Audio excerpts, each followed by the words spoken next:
ఢిల్లీలోని తెలంగాణ భవన్లో 3వ విడత హరితహారం మొదలుపెట్టారు ప్రభుత్వ ప్రత్యేక సలహాదారు రాజీవ్ శర్మ. తెలంగాణ భవన్ సిబ్బంది కాంగ్రెస్ నేతలు షబ్బీర్ అలీ, పొంగులేటి సుధాకర్ రెడ్డితో కలిసి మొక్కలు నాటారు. రాష్ట్రంలో గత 2 విడతల్లో నాటిన మొక్కల్లో 70% బతికినాయన్నారు రాజీవ్ శర్మ. హరితహారం పథకాన్ని రాజకీయాలకు అతీతంగా స్వాగతిస్తున్నామన్నారు కాంగ్రెస్ ఎమ్మెల్సీలు.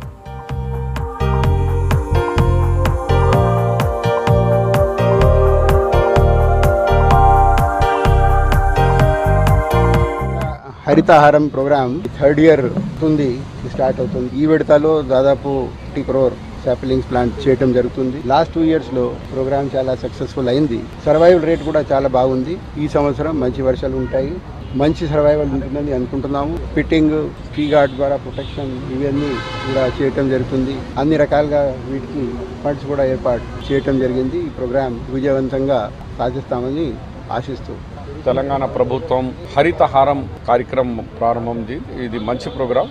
ఈ కార్యక్రమంలో రాజకీయంగా దూరంగా ఉండు ఈ మంచి కార్యక్రమం ప్రజల కార్యక్రమం. మనిషికి ఆక్సిజన్ కావాలన్నప్పుడు చెట్లు కావాలా, మనిషి బతకాలంటే చెట్టు బతకాలా. ఇది వెరీ ఇంపార్టెంట్ ప్రోగ్రాం.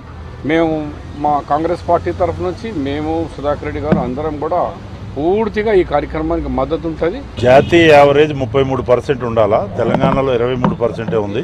లక్షలాది మొక్కలు నాటుతున్న సందర్భంలో పార్టీలకు అతీతంగా అనేక NGOs గానీ, విద్యా సంస్థలు, విద్యార్థులు అందరికీ కూడా దీన్ని ఒక కంపల్సరీ ఒక సబ్జెక్టు పెట్టి ఈ గ్రీనరీ ఉంటేనే కరువు కాటకాలకు తక్కువ ఇదిగా వర్షాలు వచ్చే అవకాశం ఉంటుంది. రైతాంగం ఇబ్బందుల్లో ఉంది. అందుకొరకు ఇవాళ తెలంగాణ భవన్లో పార్టిసిపేట్ చేసిన షబ్బీర్ అలీ గారితో పాటు అఫీషియల్స్ తో పాటు వన సంరక్షణ దళాలు, హరిత మొక్కల సంరక్షణ దళాలను ఏర్పాటు చేసి ఎంతైతే ఆర్భాటంగా మనం కార్యక్రమం మొదలు పెట్టుకుంటున్నామో అదే స్ఫూర్తితో సంరక్షణ బాధ్యత కూడా తీసుకుంటే ఫలితాలు వస్తాయి.